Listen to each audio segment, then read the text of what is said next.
In this video, we're going to explore writing advice from Anthony Burgess, one of the most intellectually restless writers of the 20th century.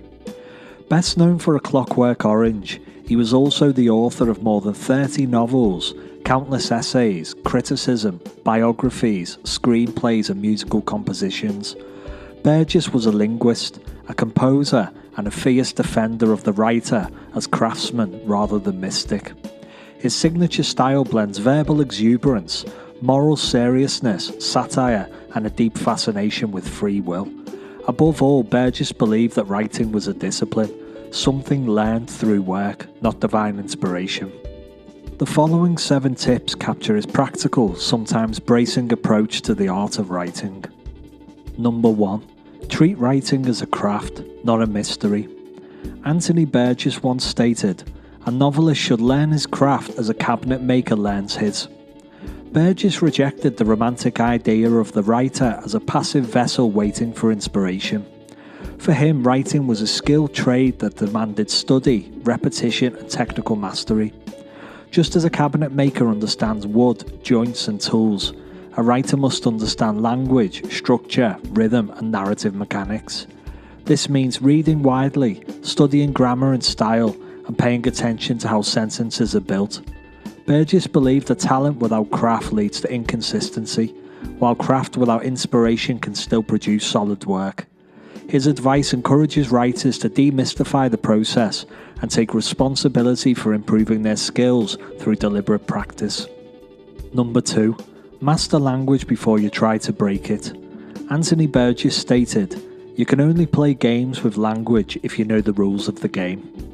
Burgess was famous for linguistic experimentation, most notably the invented language nadsat in A Clockwork Orange. But this playfulness was grounded in deep knowledge. He spoke multiple languages and studied linguistics extensively. His point is clear: innovation comes after mastery. Writers who rush into stylistic rebellion without understanding grammar, syntax or literary tradition often confuse novelty with originality. Burgess encourages writers to first learn how language works at its most fundamental level. Once you understand the rules, you can bend or break them intentionally rather than accidentally. Number 3. Read widely and systematically. Anthony Burgess stated, "If you want to be a novelist, you must read novels, good ones and bad ones." Burgess believed that reading was as important to writing as writing itself. By reading good novels, writers absorb effective techniques of characterization, pacing and structure. By reading bad novels, they learn what to avoid. Importantly, Burgess did not advocate reading only within one's comfort zone. He urged writers to read across periods, cultures and styles. This broad exposure strengthens literary judgment and prevents imitation from becoming stagnation. For Burgess, reading was not passive entertainment but active apprenticeship, a way of training the mind to recognize what works and why. Number 4. Write regularly, whether you feel inspired or not. Burgess stated, "Inspiration is a word used by people who aren't really working." This is classic Burgess, blunt, unsentimental and practical. He distrusted the idea that writers should wait for inspiration to strike. Instead, he believed that inspiration often follows work rather than precedes it. Burgess himself was famously prolific, often writing on strict schedules. His advice here is especially relevant to modern writers juggling other responsibilities. Writing regularly, even when the work feels uninspired, builds stamina, sharpens technique, and creates opportunities for unexpected breakthroughs. Discipline, not mood, is what sustains a writing life. Number 5. Remember that style is moral as well as aesthetic. Burgess stated, "Style is not a garnish, it is the moral expression of the writer's vision." For Burgess, style was never just about sounding clever or polished. He believed that how a story is told reflects what the writer believes about humanity, freedom and responsibility. In A Clockwork Orange, the seductive energy of the language forces readers to confront their own complicity in enjoying violence. Burgess's point is that writers should think carefully about the ethical implications of their stylistic choices. Every narrative voice carries value, whether acknowledged or not. style in this sense becomes a form of moral argument. Number 6. Accept that writing is hard and often uncomfortable. Anthony Burgess said, "Writing is not a pleasant pastime. It is a form of discipline and sometimes a form of suffering." Burgess never pretended that writing was easy or consistently enjoyable. He believed that discomfort was part of the process, especially when grappling with complex ideas or difficult emotions.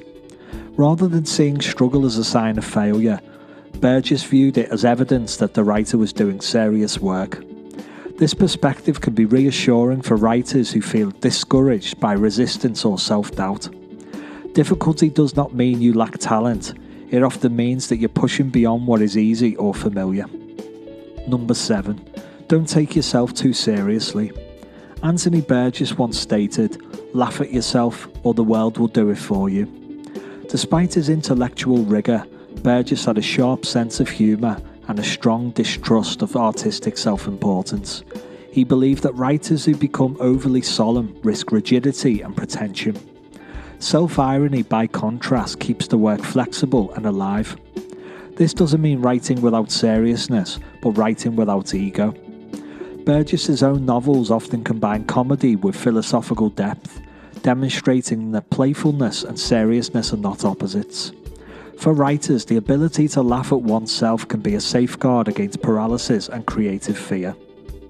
Anthony Burgess reminds us that writing is both art and labour, an activity that demands intelligence, humility, discipline and courage. His advice cuts through romantic myths and replaces them with a demanding but empowering vision of the writer as a skilled worker in language. For anyone serious about improving their craft, Anthony Burgess's lessons remain as bracing and relevant as ever. I hope that this advice from Anthony Burgess will help you on your way towards becoming a more disciplined and more playful writer, allowing you to hone your process and find your writing voice, one that is uniquely and unmistakably yours. If you like this video, please hit the subscribe button so as not to miss any further content from A Real Lowlife, where we look to showcase writing advice, tips and guidance from some of the greatest, most respected and most famous writers the world has ever seen, from those who have actually been there and done it. That's all for now.